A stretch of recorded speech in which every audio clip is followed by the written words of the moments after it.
Audra. Hi, y'all. Welcome to Audra's Anatomy, where we teach real women the real truths. Today we have Dr. Cervix in the studio here, live on a Wednesday afternoon, to teach us a little bit about preterm labor.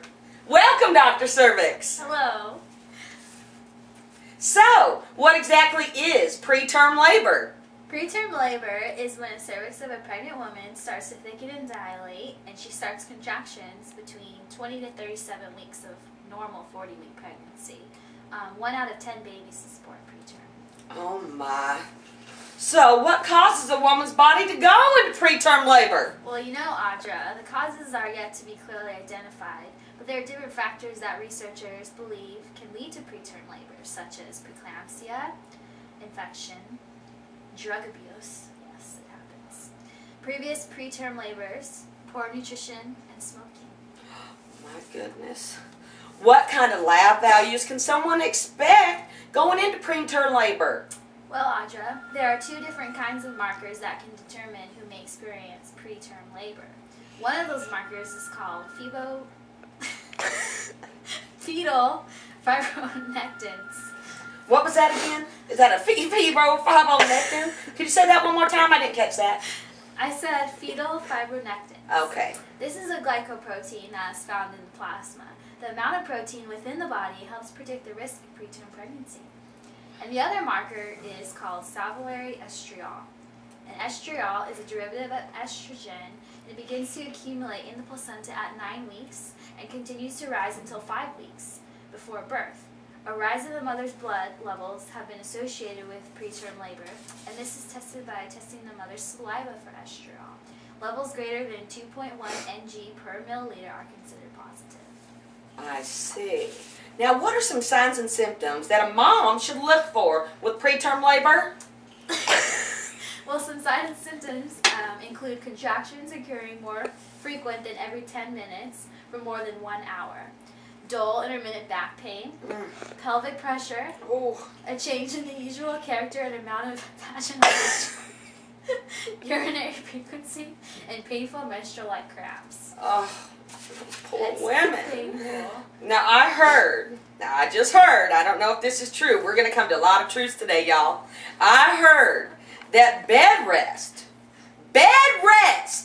can help a mom in preterm labor. How does that help? Bed rest. Well, this is true that you hear, Audra. Bed rest actually enhances placental perfusion, so lying on your left side works the best. I see. So what are some other interventions that we could do to save these babies? Some other interventions include hydration. Lots and lots of water and juice every day, 2 to 3 glasses or more. Drink up, ladies. Drink up. I said water and juice, no soda or caffeine. Another intervention as well is practicing your relaxation techniques, because anxiety and stress causes these contractions to arise and moms just go into labor. Well, what, Dr. Cervix, are some medications that can help with preterm labor when those interventions just don't work? Well, the medications that we use these days are called tocolytic meds, such as magnesium sulfate and terbutaline, help by slowing or stopping contractions. Well, that's a mouthful. Now, with the magnesium sulfate, you want to give it IV, 4 to 6 grams, every 15 to 30 minutes. And with the terbutaline, you want to give 0.25 milligrams sub-Q every 20 to 30 minutes for 2 hours. Now, those are just for your contractions.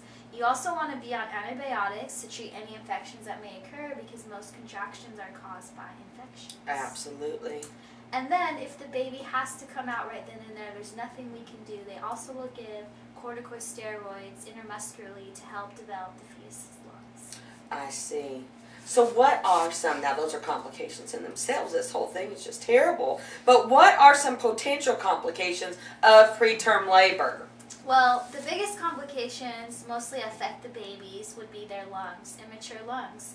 Most babies don't mature their lungs until 36 weeks. So some of the complications within respiratory would be respiratory distress syndrome, which causes harsh, irregular breathing difficulties due to lack of surfactant, which helps prevent the lungs from collapsing.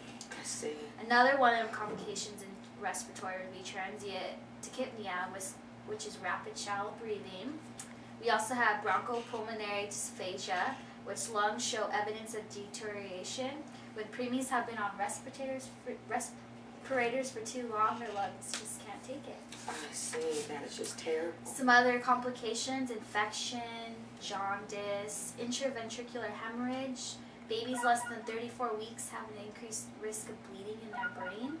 Immature blood vessels may not tolerate changes in circulation that take place during labor. More complications: inability to maintain body heat, immature GI and digestive system, anemia, retinopathy of prematurity, which is blinding disorders. The list just goes on. Necrotizing enterocolitis. The baby's intestine develops poor blood flow that can lead to infection in the bowel wall. It's just a number of things.